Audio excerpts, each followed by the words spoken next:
Hello and welcome to Politics War Room with James Carville and I'm Al Hunt. Thanks for joining us. This week we're going to have a fascinating discussion about a range of issues, some even controversial. And remember, we take your questions each episode, so write to politicswarroom@gmail.com or send a tweet to @Politicon for next week's show. We'll get to as many as we can, and don't forget to tell us where you're from. Please check out the links to our recent sponsors in the show notes. We thank you for supporting these sponsors. It helps to make this podcast happen. Please tell your friends about us and remind them to subscribe on Apple Podcasts, Spotify, Stitcher, or wherever you get your podcast.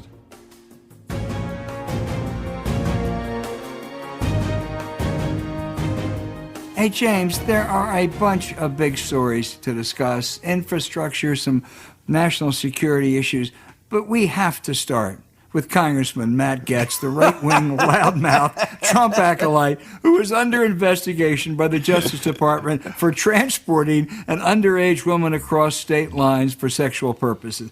Now, it's bad enough you're under investigation. Gaetz, of course, he denies it. That's the MO they all have, and says it's the left wing out to get him. Then he goes on the Tucker Carlson show, at which point he talks about, well, Tucker, how about the time you were falsely charged with sexual abuse?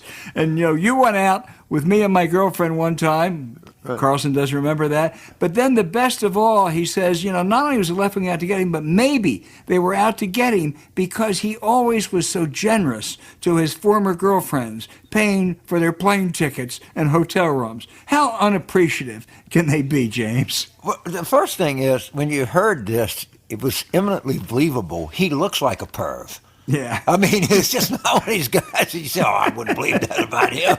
I mean, that guy looks, from day one, I said, there's something wrong with that dude. That boy ain't right.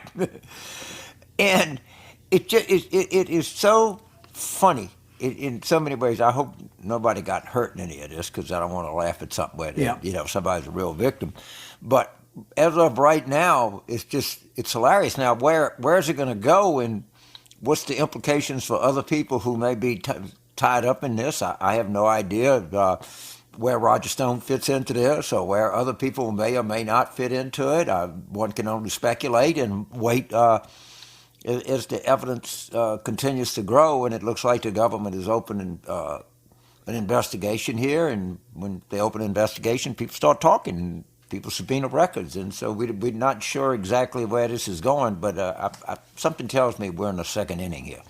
Yeah, and let's not forget, this investigation was opened when William Barr was Attorney General. So the idea that it's a bunch of left-wingers out to get poor Matt Gaetz is absurd. And I'm not alleging that other members of the Republican caucus engaged in what he's accused of, but he really is a loudmouth right-wing troublemaker who says all kinds and does all kinds of bad things. But James, he's not an outlier in that Republican Party now. No. I mean, he's got a good part of that caucus that is with him, and it's just where it is. I look. I've talked about this before. I think the biggest 24 hours in American politics was 8 o'clock January the 5th to 8 o'clock January the 6th. I think that changed the whole thing. And I think the Republican Party is totally flat-footed now. They don't have any game. They're passing stuff. They don't have talking points. It's just amazing. And it's all cancel culture, borders falling apart, and Biden senile. You don't have to watch Fox. I do. That's all it is all the time. They don't really have a legislative strategy. They don't have an alternative plan. They don't have anything. They're like Lincoln said of Rosecrans after Chickamauga. He looked like a duck that had been hit on the head. I mean, the whole Republican Party looks like a duck that's been hit on the head. January 5th was, of course, the Georgia election where those two Democrats were elected, and then January 6th was the mob assault in the Capitol. So I think you're right. Those 24 hours were seminal, and they haven't recovered since then. But the MO, just sticking with Gaetz for a minute, and we ought to get off it quickly, I know. But the who MO. wants to get? Why do we need to get off of it? It's fun. What the hell? Let me tell you, our audience, they don't want us to get off of this. Yeah, let's go with it. Let's go. The MO, though, is so familiar. You go and you deny, and you deny, and you deny. You're hearing this, Mr. Trump, and then you go and you say it's the left wing out to get me. It's the enemies. It's the deep state out to get me. And, Gaetz did it. But I'll tell you who else did it, which still just absolutely, infuriates me. Jim Jordan, the other right winger. He was the assistant wrestling coach at Ohio State when there was massive sexual abuse of athletes. That's been well documented. 6 wrestlers said that he knew about it. Not that he did it, but he knew about it, and he enabled it. And yet, so far, nothing happens to him because all they do is they lie and they deny. Now, I don't think Matt Gaetz is going to be able to get away with that because when the Department of Justice and the FBI comes after you, lying and denying is a lot harder. Yeah, the Jim Jordan thing is anybody that knew ahead of time. The wrestling team, everybody knows everything. Right. And it's ludicrous. I wonder, in the Matt Gaetz thing, they haven't said anything. I wonder if there's not a significant part of the Republican Party, I don't know this, but I wonder if there's not a significant part of the Republican Party that is not all that upset about children, being involved in this, young people. I don't know, but they sure don't seem to be very, very outraged by any of this. I mean, yeah, I don't know. I don't know either, but I would... kind of Roy Moore, Yeah. I don't know if it was Roy Moore an outlier. Probably so, but it sure does seem a lot of this stuff cropping up around us. We forget Denny Hassett. We act like Denny Hassett never lived. He's the longest-serving Republican speaker in history. And somehow or another, we're worried about the emails. Okay? We don't mention Denny Hassett. Well, in penitentiary, for molesting children. And I didn't remember anybody in the Republican Party being particularly outraged by this. They just let old Denny's gone. And we just never talk about it. And by the way, the Democrats never talk about it. Because we'll think we're collapsing at the border or something like that, of which we're definitely not.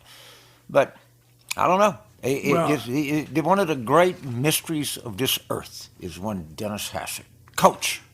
Yeah, he is, but let's not, he wasn't convicted in a court of anything, but let's not forget Newt Gingrich. I think he pled guilty, didn't he? He was the only speaker, he was the only speaker, he did, he copped the plea, but he was the only speaker to be sanctioned by the House of Representatives. He engaged in all kinds of bad acts, but you know something? There he is all over Fox. He was a thoroughly discredited man. So this is a long tradition, whatever the particular offense. It is, and again, he was very outraged by everything. Of course, we know what happened there. I'm just saying that it seems they're great with the issue. If there's somebody else involved in with another adult, they're outraged. If it's them involved with somebody in a inferior position, then they lose the outrage. They do. All right, I'm going to get you upset because we'll shift from Matt Gaetz. I know we could go on for a while. I apologize. We can come back to Matt, though, next week and weeks from now. The Biden infrastructure plan, he's going big. He's going bold. I think that's smart. This is really much needed stuff, whether it's roads, bridges, or broadband, or some other stuff he's doing for schools. This is going to be tougher. He's not going to get any Republican cooperation. That's pipe dream. And they're going to try to do it through another reconciliation. A lot of it's necessary, but it's going to be a tougher slog than the COVID relief bill that was passed this month. You're 85. I think you're 85% right about the Republicans. But some people got sitting there and Susan Collins been saying, if I get on this, I could probably get anything I wanted in Maine. If you know what I mean, there's got to be some temptation to say, okay, so we did it in 2010, it worked. We did it in 1994, it worked. I'm not sure, given the 24 hours in early January that we talked about, that this is a comparable situation to 94 and 2010. And by doing nothing, and by the scorched earth, they're going to share all the treasures that you get with a scorched earth policy. But somebody's going to be tempted to say, I'll go in there and I got 5 things I'll do, and I might be able to do something. It's just some possibility that exists in the back of their mind, because being in the Senate now is not any fun. There's nothing to pass around, and $2.5 trillion is a lot of infrastructure. A lot of stuff could be done in Maine, for sure. There's a lot of stuff could be done in Pennsylvania with Senator Toomey on the way out. There's a lot of stuff could be done in Ohio with Senator Portman on the way out. Let's see what happens. Let's just let this ferment a little while. Well, I hope you're right, but I think I'm probably closer to 95%, not because of the merits, but because they are afraid of being attacked. They are cowards. They've shown that throughout. I mean, there may be a couple. 20 years ago, I think it would have happened. I mean, hey, there's a deal to be made here. But there's that problem, and the second problem is what Biden's trying to do is I think, essentially responsible. He wants to have a large part of it paid for. Not all of it, but a large part. That's tax increases. They are necessary. Taking the corporate tax rate from 21 to 28%, ain't socialism. We had a 35% rate for years and did okay. I think, James, that you should pay higher taxes. I should, or my wife at least, should pay higher taxes. Yeah. There ought to be capital gains taxes ought to be treated the same as ordinary income. The estate tax is one of the great loopholes to let the heirs of rich people escape taxation. But you know what? I don't think a single Republican is going to buy off on that. First of all, I've got a $400,000 exemption. Yeah. Secondly, my prime earning years are behind me anyway, so I was lucky I didn't have this thing. And we had a pretty high tax rate in 1998 or 2008. So, but yeah, and look, this was coming. The way the tax code was structured, it needed to be changed. I think it's going to be. I don't think anybody's going to be that upset with it. I'm I'm amazed at how little pushback that the right has on this, that the Republicans do. That they're against it, but they're not sure even why they're against it. And there's no concerted effort. They just look confused to me. Well, they are confused. I think the tax issue will galvanize them, unfortunately, because they're wrong. One more thing, James, and that is that we are 2 happily married men. But we fell in love this week. We fell in love with the Gonzaga basketball team.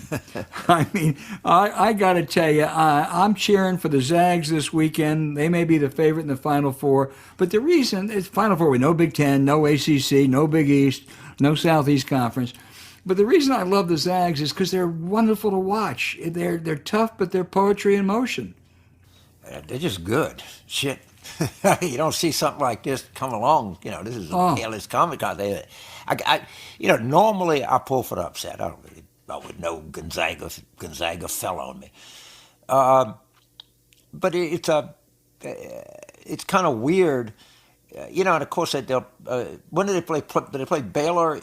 Are they in 2 different semifinal games? No, I think they play UCLA on Saturday and then Baylor or Houston in the finals. When we were growing up, the Notre Dame, Baylor, I mean, it was, Catholic. And there would be very little Gonzaga-Baylor game.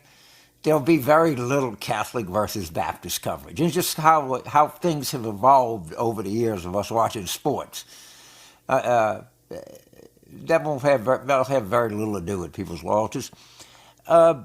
Well, James, don't you think that's true of society in general? I mean, you never hear of Joe Biden being the second Catholic president. Oh, you do occasionally, but really. We got somebody coming up on the show that knows something about that. That's true. He's kind of I guess you would call us an expert on that kind of issue. And I kind of am pulling for them to win every game by 20. Just if you're going to do it, damn it, do it. I don't want a buzzer beater. If it's a buzzer beater, I want Baylor to win. All right? I either want Baylor to win with a buzzer beat or Gonzaga to win by 20. I'm with the Zags all the way. They first got to get by UCLA. Nobody thought the Bruins were getting back, but I don't think they can take on the Zags. Anyway, we'll all watch it next Saturday and Monday. So, Albert, I was reading the Times Post obit on Gordon Liddy, and oh my God, this guy had some kind of life. I mean, you were there a long time with him. Let's talk about a little bit about Gordon Liddy. I mean, he's quite a character, to say the least. He was crazy in a real character sense. You know, back in Watergate, he was one of the real perpetrators. He was one of the two people who decided to break into Daniel Ellsberg's psychiatrist's office, which set everything else in motion. He directed the burglary at the Watergate. But the interesting about Liddy, all of them, when they got caught, they basically knew the game was up. And most of them plea bargained, or they tried to somehow, revive their reputations. Not Liddy. Liddy said, "I'm going to jail. I ain't telling you a thing." And it was in keeping with him. He's a guy who, one time put his hand in the fire to show how tough he was. He said when he was a teenager, one of the opiates said he was afraid of rats, so he decided to cure that, he'd eat one. He was an extraordinary character, crazy, and a perfect fit for that Nixon group. Yeah, he was. You know what? But he had real longevity. He lived to be 90. Yeah. And he was relevant. He had a little radio show. He wasn't relevant so much in our world, but, he was a memorable character. I mean, he had real staying power. Somebody's going to make a movie about this guy. I promise. Yeah. He's too crazy. And everybody knew he was crazy. No one knew what to do with him. He was perfect for that group. He was at that hotel across the street from the Watergate, and they had a walkie-talkie, and then they suddenly realized that there were cops who had taken him, and they kind of said, "Holy shit, let's get out of here." And he came home. I read this. I didn't remember this at the time. Right. And he got home late, and his wife said, "What happened?" He said, "There were cops, and I'm probably going to jail." He wasn't a terribly bright man, but he lived on the edge. It just goes to show you don't have to have a high IQ to go somewhere. Wasn't he in the FBI at one time too? I mean, it just everything. Yeah, he was a prosecutor. He was, but anyway, he was something.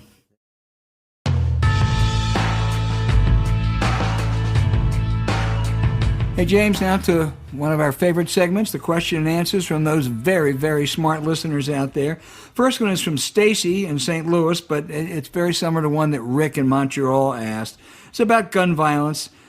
She said, "James, if you were president right now, and you would be younger than the president we have right now, so it would be the youth movement, but if you were, what would be your first action to address mass shootings, and what would be the path that you'd like to see Congress follow or could follow?" I mean, if you did something like you did, strict background checks, of course, that would be a good idea. It'd be a sane idea. There's 300 million guns in the United States. I hate to say this, but I think the cat's out of the bag. And there's no way that you're going to get those 300 million guns back. I guess what the stricter background check would do is maybe there was a spur-of-the-moment case where somebody got angry and they wanted to go buy a gun and they were able to do it and then went out and shot somebody. But I don't know how much of I would certainly do it. How good I'd feel about really addressing this problem, I don't know. And I just don't know what's wrong with people. It's just something deeper, and it's just these things. It seems to me like increase. I mean, we've always had. I remember the guy at the University of Texas Tower, Charles Whitman, but these are just seem to be happening all the time, and of course they happen with guns because guns do kill people, but the person behind the gun is really, really, really messed up here, and I don't know the answer to it. I'm just James, you're right. We have these awful mass shootings, but there's a lot of other gun deaths, suicides. There was a story that just I cried literally when I read the story in the New York Times the other day about this family down in, I think it was Florida, and he kept a gun.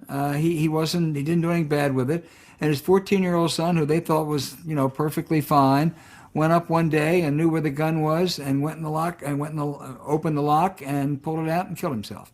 And there's a lot of gun suicide. And if that gun wouldn't have been available to that child, there's a good chance he would have thought the better of it.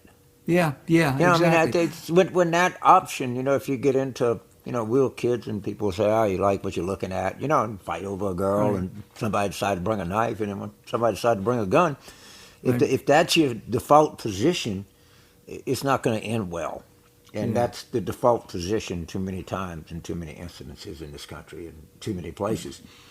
And we're just going to pay for a long time for lax gun policy, which I don't really think has anything to do with the Second Amendment, but that's me. Nothing at all. Nothing at all. The next question is from Cody in Denver, Colorado. He said he agrees that passing the voting rights preservation bill in Congress is essential, but he asked how vulnerable would the changes be reversed if Republicans retake the majority in both houses? Well, Cody can't do it before 2025 because Joe Biden is going to be, Democrats going to be president until 2025. I'm sure if they took the majority in the White House, they would try to reverse it. Although when things take hold for a long period of time, as we saw in a different issue with the ACA, it's harder to reverse them. So it's absolutely essential that bill now called S1, maybe they want to modify it some, but to protect those voting rights after the outrageous actions they took in Georgia and are about to take in other states to suppress the vote, particularly among black voters, that has to be passed. Yeah, it does. And I mean, it's the single most important thing that we got to find. And of course, you're right.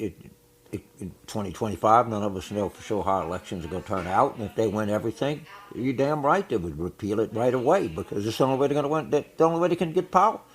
And they're very frank about it and very blatant about it, what they're doing. And Trump has said, and any number of Republicans said, we can't win unless we limit the franchise. Yeah. I mean, that's their strategy. Their strategy is no longer to convince anybody of anything. Their strategy is to rail up 46% of the country, which are their base, and then stop some measure of the other 54 from voting. And that's their total strategy. There is no Republican strategy to convince anyone of anything. Right. Nothing. No, that's right. There's no effort. There's no nothing. It's all to reinforce what our own people think and to stop other people from exercising the franchise. It's amazing to see this. And to see it executed so obviously, they don't even try to convince anyone. They don't even say that, if people just knew our policies, if we had less taxes and less regulation and we did more, well, I can't family values, just to get left off the table. I can't talk about that. I don't know what they can say. Maybe the military, but they're attacking the military. I mean, you didn't know the woke military is the reason that Evergreen ship got stuck, according to Tucker Carlson. Well, that's interesting. You would say that because the next question is from Randy in Guadalajara, Mexico. First, I want to point out Randy has a great aside before we get to Tucker Carlson. He says I'm going to quote him: "That peanut butter magic spoon is shockingly as good as you guys say it is." All right, Yay, Randy, and it's down in Guadalajara. They got some good food in Guadalajara too. I can tell you, he's got a sophisticated palate. He wants to ask you, he said, you used to work with Tucker Carlson on Crossfire. Do you still have any personal relationships with him? And do you think he has aspirations to hold political office? And, quoting Randy, is he as big a prick in person as he is on the show? All right, so I did work with him. He's actually a friend of mine. I don't know what other people that know him, and everybody's the same thing. He's always been kind of quirky and right-wingy and likes to be, ornery and different. He's gone to some place that I have no idea what he's doing. I don't think how I know him, and maybe he's changed since then. I don't think his aspiration is to run for office. But he has his own little empire now, and when you run for office, you're beholden to other people. He just doesn't seem like, to me, the kind of guy that'd want to go to some Republican, well, I guess they don't have Lincoln Day dinners anymore. That's right. He go to a Trump Day dinner, a DeSantis Trump Day dinner. Right. I could be wrong, but I think he's quite pleased with where he is. Well, he's making a lot of money. He's doing well. I find him shameful. I knew him back then not as well as you did, and I thought, he's a right-wing conservative, fine. But, I mean, the racism stuff has really just gotten... he's horrifying. For whatever reason, he's chosen to burn a lot of bridges. But, yeah. Carl in St. Coral, Coral in St. Paul, Minnesota, praises our guest, Ron Brownstein. Boy, Cora, are you right? And he noted, Ron did, that our Constitution was created for a small agriculture country in the 1700s, and now it's a creaky and struggling to deal with the realities of America in 2021. That's really, I think Carl's right. That's an intriguing way to characterize the Constitution. I think it's still a sacred document, but James, it brings up what always used to drive me crazy. The strict constructionist would say, we have to interpret it as it was written. I'm sorry, as it was written is a guide. It's a terrific guide. It may be the best guide ever written, but some of it's not applicable to 2021. Section 230 is not affected by what James Madison wrote back in the 18th century.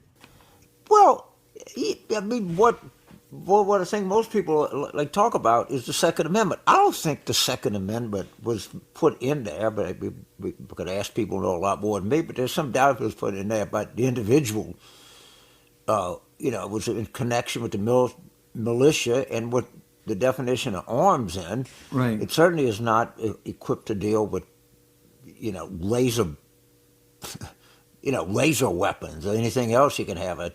God knows, not to just mention assault weapons. So I think that's it. Yeah, but a lot of it is still pretty. I mean, the Commerce Clause section is pretty relevant piece of legislation. The 14th Amendment, which wasn't at the creation, but it's the 14th Amendment.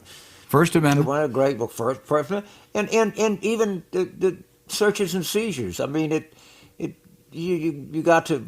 It has to evolve, but it's still not a bad concept. Oh, it's a great concept, but you're absolutely right. The key is it has to evolve, and sometimes there are those who stand in that doorway to it evolving. James, this is Ted in Connecticut, right? I'm surprised by this. I don't know. He said he saw Rick Perlstein, who I think of as a pretty good historian, criticize you for saying the GOP's anti-voting measures were a new thing. I don't remember you ever saying anything like that. I don't either, but Rick Perlstein is such a good historian that if he said I said something, I would give great deference to what he said I said as opposed to what I remember I said. But you didn't mean it anyway. What was it that it was attributed to? That Rick well, I don't know. I got to go look it up more. He just said that he criticized you for saying the GOP's anti-voting measures were a new thing. There's all kinds of stuff in that platform where they've called for the expansion of voting rights and different things. I think I don't know if I said it, but I have read that's a fair observation. I do distinctly remember somebody reading old GOP platforms where they talk about people voting. But I certainly had never, whatever it is, I had no. This is on a level like I've never seen before. Yeah. The next, again, I'm going to break our rule because it's from Peggy. And Peggy, it's a good question, but you got to tell us where you're from. That's some fun part. It is. And she said, a great guest about 3-4 weeks ago, Amanda Carpenter, mentioned that Republicans can't win without the approximately 28% who are white supremacists. Where did she get these figures? Are there any stats to help me back this up? I don't know. I can check with Amanda, but I'm sure it's basically dead on. She's very careful, and it makes sense. There are a lot. I don't think all of the Trump voters were racist, even most of them. I don't think all the opposition to Biden. I don't even think all the Georgia voting laws is just strictly from a bunch of racists. But there's a big chunk of that coalition that are racist, and it's one that Trump played to. And I think it's very hard for Republicans to put together a winning coalition without paying homage to that, whatever it is, 28, 25, 30% that are white nationalists, basically. She also said, James, that she just finished Kathleen Ballou's book and totally believes it. She talks about how terrific it is. I love these listeners who then go and follow some of these great guests we've had on. Yeah, that is great. And, Kathleen Ballou she's one of our favorite guests we've had on a couple of times. And what's interesting is, and you saw this more than you think on January the 6th, there are a lot of women that are embracing this crazy ass stuff. Right. Right. We even kind of have sexist views as the way we look at people because we think all of them is, some, fat, stupid, guy from wherever. But women played a big part of this, and that was one thing that Dr. Blue was very insistent on pointing out. And and that you got a scholar of this talent that is watching this, it's really refreshing. But boy, this is a problem. And it goes, some of it is that 28% that they can't do without this. Right. I mean, and the coalition is so marginal right now, that they can't win without voter suppression, and they can't win without people who delight in suppressing voters. And I'll leave it at that. No, I think that's absolutely true. James, final question here. It's from Peter in Melbourne, Australia. This is why I love for people, Peggy, I hope you're listening to tell us where you're from, because we have these really, really smart people around the globe. And Peter in Melbourne, Australia, who obviously follows American politics very closely, is really interested in 2022 Senate elections, and he wants to know, how can we best assure that we nominate the candidates with the best chance to win in a general election? It's an age-old problem, Peter, and I think he's probably talking Pennsylvania, North Carolina, Ohio, Wisconsin, and a couple other places. This has never been true, but I think it was certainly true in 2020, the presidential race. I think winnability is going to be an issue. I think the last thing, if I'm running a Democratic Senate primary and I'm the campaign manager, the last thing I want to see written or talked about my candidate is that they would be a weaker candidate in a general election. I think that voters and Democratic voters, they actually pay attention to that. So if you have your candidate B, and they run a poll in Philadelphia Inquirer or whatever says that candidate A does ahead of the generic Republican by 4 points and candidate B is behind by 2 points, that story, unlike any time in the past, will drive some voting behavior, which is a significant change in American politics, I think. I think you're right. And one of the things that actually may work to the Democrats' advantage, it drives voting behavior more in the Democratic Party, I think, at least for congressional elections, than it does in the Republican Party, which is good. I mean, it's good if you want Democrats to win, because they got a couple crazies who are announcing, and they can't be dismissed. Right. And if you notice when Senator Warren came out for Medicare for all, the voters in Iowa said, "Well, we're probably for it, but we think it's going to hurt you." Right. It hurt her, not that people were against the concept of Medicare for all. It hurt her because people thought it was a losing political issue. Yep. And that really, you get pretty intense Iowa caucuses, but there's a significant number of voters that'll go, if I agree with this person 80% of the time, another 90%, but the person I agree with 80% of the time has a 10% better chance to win, the hell, I'm going for the win. Yep. I'm not in this business to feel good. And then Trump has so traumatized the party and the nation. That's just the way it is. These questions are terrific. I'm going to pick on Peggy again. Right again, Peggy. Tell us where you're from. But Mexico and Canada and Australia. Now we're going to look for some people from Europe and the Middle East next week. Melbourne, Montreal, and Guadalajara. I'll great tell cities. you, huh? Man. Yeah. That's a hat trick. I hadn't been to Melbourne yet. I've been to Sydney. I want to go there. People in Melbourne are very insistent, and they're much more Australian than Sydney. I don't know. Sydney's pretty nice. Pretty. Yeah.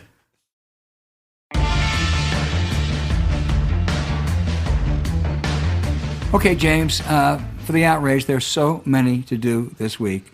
I want to start off by saying the Biden foreign policy team has done a pretty good job, I think a very good job, in balancing human rights with economic policy and security in their foreign policy. An exception was when, following the U.S. intelligence conclusion that the Saudi Arabian crown prince directed the assassination of Washington Post columnist Jamal Khashoggi, we should have taken sanctions against him, should have banned him from coming to the United States. We didn't. I think that's unfortunate. Critics point to, China has a lousy record in human rights. That's true. It's awful. The Uyghurs, Hong Kong, it's dreadful. I don't know of any cases where China has lured an American into a trap, and then the head of state directed assassins to come and kill him and dismember him. In any event, what I really am outraged about, though, is there are companies now like PepsiCo and Boston Scientific and Deloitte that are going to move their regional headquarters to Riyadh. I think to give MBS a pass is outrageous, whether it's a government or private enterprise. This guy can't get by with this. Well, you're right, but he will. Yeah, I'm afraid. That's just the way it is. You know, anybody's ever lived in Washington, you lived there most of your adult life, and I lived there for probably 20 years. Sunday, I flew in, and I was sitting on the window on the port side of the aircraft, and I landed from the north, and the cherry blossoms were in full bloom. And I just forgot how pretty they're only like 10 or 4, depends on when it rains, but it's just this kind of pink cotton-looking thing that's just dramatic. The original cherry blossoms came from Japan in Kyoto. The cherry blossoms in Kyoto this year bloomed earlier than any year since 1409, on March 26. If somebody is not screaming at us to address this climate issue in a meaningful way, the cherry blossoms are just screaming at the top of their voices. The earliest bloom since 1409. And we're going to be seeing this stuff again and again around the world. So just something that is that pretty, that this glorious thing in nature that I just forgot. I was just transfixed. I couldn't believe how really pretty they were. But the cherry blossoms speak to us, and they spoke to us in Kyoto, Japan this year. Boy, that's a really, really telling outrage. And on your first point, flying into Washington at night or during the day, if it's a clear day, is one of the most beautiful sights of any place in the world. I mean, it's the cherry blossoms when they're in bloom. It's the best of all. But just seeing the Capitol, the Washington Monument, the White House, it really is. It's a stunning city for all of its political problems. Always sit on the port side. Get the window seat on the port side when traveling to DCA. Now, if the wind is out of the north, it's not going to do you any good. But if the wind is out of the south, you're gonna get a view like none other. I mean, it's a major world capital, and boy, when you see it from the air, you can see it's a major world capital. Except, James, having flown with me, you know I never sit by the window. I never sit by the window, and it's a real hard task for me to look at, but I do sometimes. It's a long way down there, man.